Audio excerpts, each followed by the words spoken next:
राजगञ्ज ब्लकको पानीकौरी गाउँमा गत राति आगो लागेर एउटा घर भस्म भएको छ। घटनाको खबर पाएपछि राजगञ्जका विधायक खगेश्वर राईले पीडित परिवारसँग आज भेट गरेर तिनीहरूलाई सहयोगको आश्वासन दिएका छन्। प्राप्त जानकारी अनुसार राजगञ्ज ब्लकको पानीकौरी गाउँका निवासी सञ्जीव सरकार श्रमिकको रूपमा काम गर्छन्। उनको घरमा उनकी पत्नी, छोरा र छोरी पनि छन्।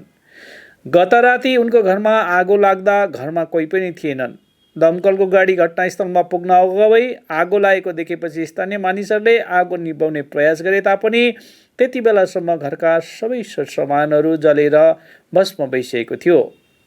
घरका मालिक सञ्जीव सरकारले भने, राति आगो लागेको समय घरमा कोही थिएन। म घर नजिकैको एउटा बिहा समारोहमा गएको थिएँ। आगलागीमा घरको सबै जमान जलेर खाक भएको छ। हजारौं रुपियाँ नगद सहित लुगाफाटा अनि 2 छोराछोरीको आवश्यक खाता किताब लगायत अन्य सबै सामानहरू जलेर भस्म भएका छन्। তারপরে আমি বাজারে চলে গেছি সন্ধ্যাবেলা। আসার পরে আমি তো বাজারও দেরি করিনি বেশিক্ষণ, তো ওরাও আবার ছিল না, ওই হলুদ কুটা না কোথায় ওই বাড়িতে গেল। আমি মোটামুটি আধা ঘন্টা হয়নি বাজার থেকে ঘুরে আসার পথে আমি এই সামনেই দেখি যে আগুনের ধাঁধা। তারপরে দৌড়ে চলে আসলাম। আসার পরে তো এইগুলো রক্ষাই হলো না। কাগজপত্র টাকা আছিল 30-35 হাজার, সোনা দানা ছিল 4-5 ভরি।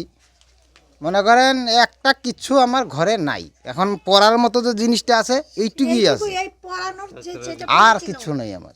কি ভাবে যে লাগলো ওটা কেউ বলতে পারি না। হ্যাঁ আসছিল, পরে আসছিল।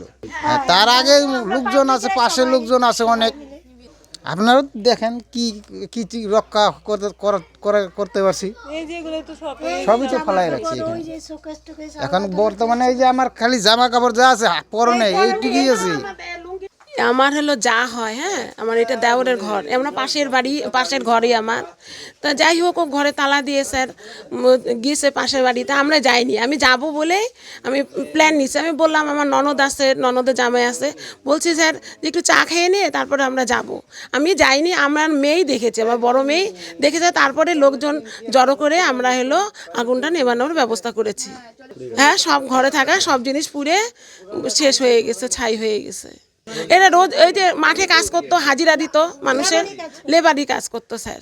হ্যাঁ, সব নিঃস্ব হয়ে গেছে স্যার, সব নিঃস্ব হয়ে গেছে। এই বাচ্চাগুলার ভবিষ্যৎ সম্পূর্ণ শেষ হয়ে গেছে। বাচ্চাগুলা, মেয়েটা ভালো পড়াশোনায় ছিল, সব কাগজপত্র পুড়ে গেছে স্যার, সব কাগজপত্র পুড়ে গেছে।